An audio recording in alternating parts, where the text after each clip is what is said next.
سب سے زیادہ عام طور پر میاں بیوی کے درمیان جھگڑے ہو جاتے ہیں اور اس کی وجہ سے ایک گھر کا ماحول انتہائی خراب ہو جاتا ہے۔ میں نے وہ حدیث آپ کو سنائی کہ شیطان سب سے زیادہ خوش اس بات پر ہوتا ہے کہ میاں بیوی کے درمیان جھگڑا ہو جائے اور وہ جھگڑے کے بعد ان کے درمیان جدائی کرا دے۔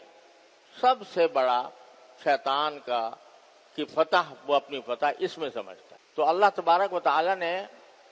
میاں بیوی کے جھگڑوں کے بارے میں میاں بیوی کے خاندانوں کو یہ حکم دیا ہے، وَإِنْ خِفْتُمْ شِقَاقَ بَيْنِهِمَا فَابْعَثُوا حَكَمًا مِّنْ أَهْلِهِ وَحَكَمًا مِّنْ أَهْلِهَا إِنْ يُرِيدَا إِصْلَاحًا يُوَفِّقِ اللَّهُ بَيْنَهُمَا کہ اگر تم کبھی میاں بیوی کے درمیان جھگڑے کو دیکھو اور اس میں اندیشہ ہو کہ ان کے درمیان جھگڑا ہو جائے گا اور جھگڑے کے نتیجے میں جدائی ہو جائے گی، گھر برباد ہو جائے گا، تو دونوں کے خاندانوں کا حکم یہ ہے کہ اپنے آپ میاں کا شوہر کے خاندان میں سے بھی ایک آدمی حکم یعنی ثالث بن کر چلا جائے۔ ایک آدمی کو شوہر کے خاندان والے اپنا ایک نمائندہ مقرر کر کے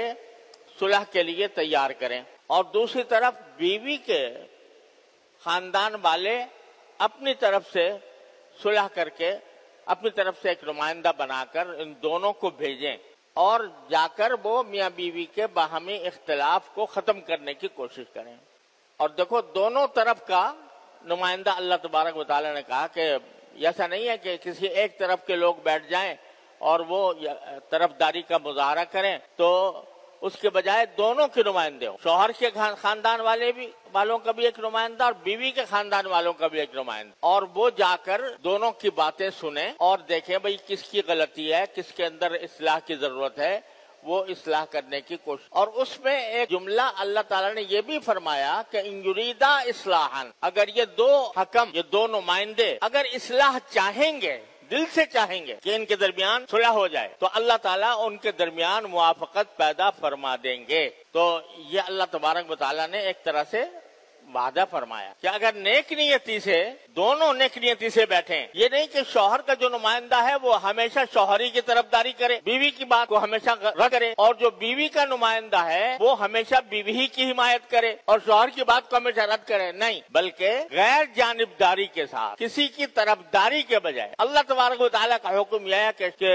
کونوا قوامین للہ شہداء بالقسط، تم سب مومنوں کا یہ حکم ہے کہ وہ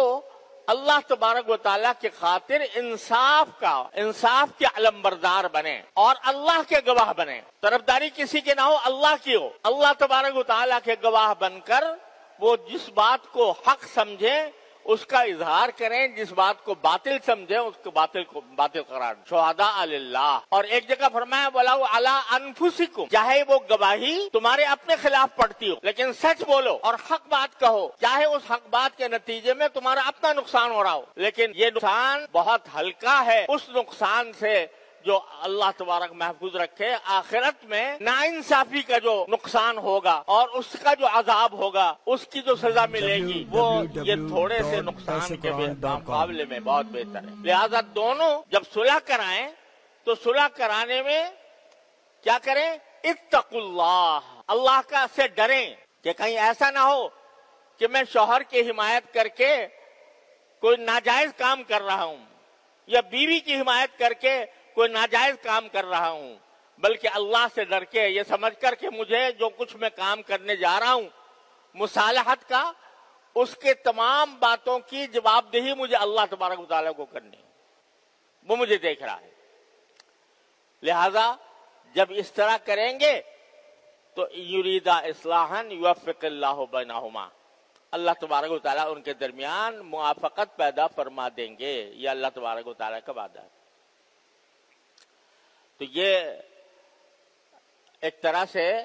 اللہ تبارک و تعالیٰ نے وعدہ کر لیا ہے کہ اگر اصلاح چاہیں گے دونوں،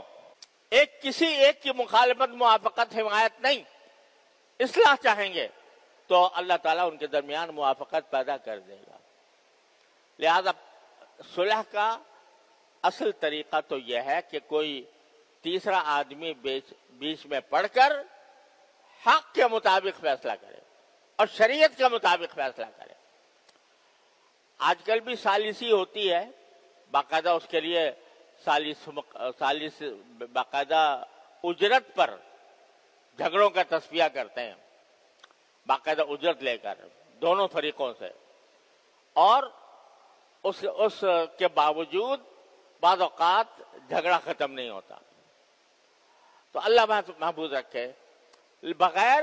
اجرت کے یہ کام کہا جا رہا ہے اللہ تبارک و تعالیٰ کی طرف سے کہ تم اصلاح کی کوشش کرو، یہ تمہارا فریضہ ہے، اور اللہ کے گواہ بنو۔